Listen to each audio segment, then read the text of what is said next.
गोकुळ सोबत गोकुल।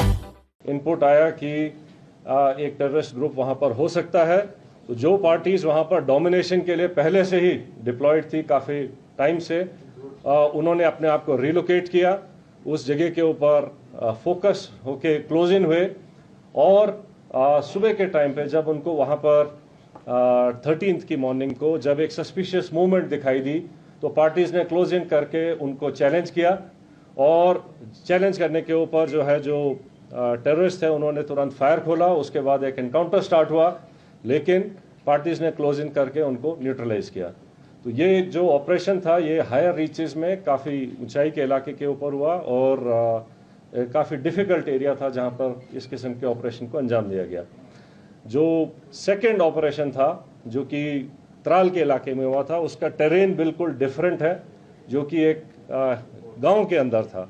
तो उसी में इनपुट आई कि शायद एक टेररिस्ट ग्रुप जो है एक गांव के नाडर के इलाके में गांव के अंदर कुछ टाइम के लिए सेटल्ड है और इमीडिएटली उस विलेज को कॉर्डन किया गया। जब कॉर्डन लग रहा था तो ये टेररिस्ट जो है उन्होंने अलग अलग घर के अंदर पोजीशन ले ली और फायर करने की कोशिश की, रादर फायर किया। और उस टाइम पे हमारा चैलेंज था कि जो सिविलियंस हैं, जो इनोसेंट, जो वहाँ पर बच्चे, फैमिलीज, बुजुर्ग हैं, उनको वहाँ से निकाला जाए। तो पहले उनको सेफली उस जगह से निकाला गया और उसके बाद सिस्टमैटिकली तरीके से सर्च करी गई एक एक घर को और एक एक करके अलग अलग जगह के ऊपर इन 3 टेररिस्ट को न्यूट्रलाइज किया गया।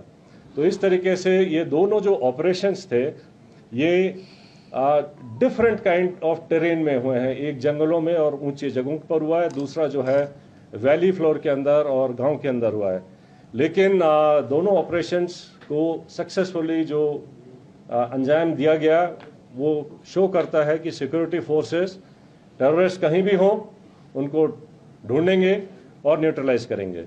तो जिन ट्रुप्स ने इसके ऊपर इन दोनों ऑपरेशंस को कामयाब बनाया, मैं उनको कॉम्प्लीमेंट करना चाहता हूं। और इसको करने के लिए जो हमारी इंटेलिजेंस एजेंसीज हैं उनके टाइमली इनपुट से भी हमें बहुत इनको कामयाब बनाने में मदद मिली है। जहाँ तक जो टेररिस्ट न्यूट्रलाइज हुए हैं उनके नाम आप सब जानते हैं। इनमें जो सबसे जो शोपियां वाले इलाके में जो था शाहिद कुट्टे, आपको पता होगा कि वो पिछले 2 मेजर टेररिस्ट अटैक में, जिसमें कि हीरपुरा गांव के एक सरपंच को मारा गया था और एक रिजॉर्ट के ऊपर एक जर्मन टूरिस्ट को ऊपर अटैक हुआ था, इन दोनों में इन्वॉल्व था। बाकी फंड रेजिंग और बाकी एक्टिविटीज़ में इसका बड़ा हाथ था। जो उसका दूसरे एसोसिएट था वो भी एक लोकल नॉन माइग्रेंट जो यहाँ के लेबर हैं उनको मारने में इन्वॉल्व थे। तो इसी तरीके से जो इन दोनों जो मॉड्यूल्स को जो न्यूट्रलाइज किया गया है उससे जो है इन तंजीमों को जो है काफ़ी झटका लगेगा और यहाँ पे जो है टेरर एक्टिविटीज़ और नॉर्मल सी लाने में मदद मिलेगी।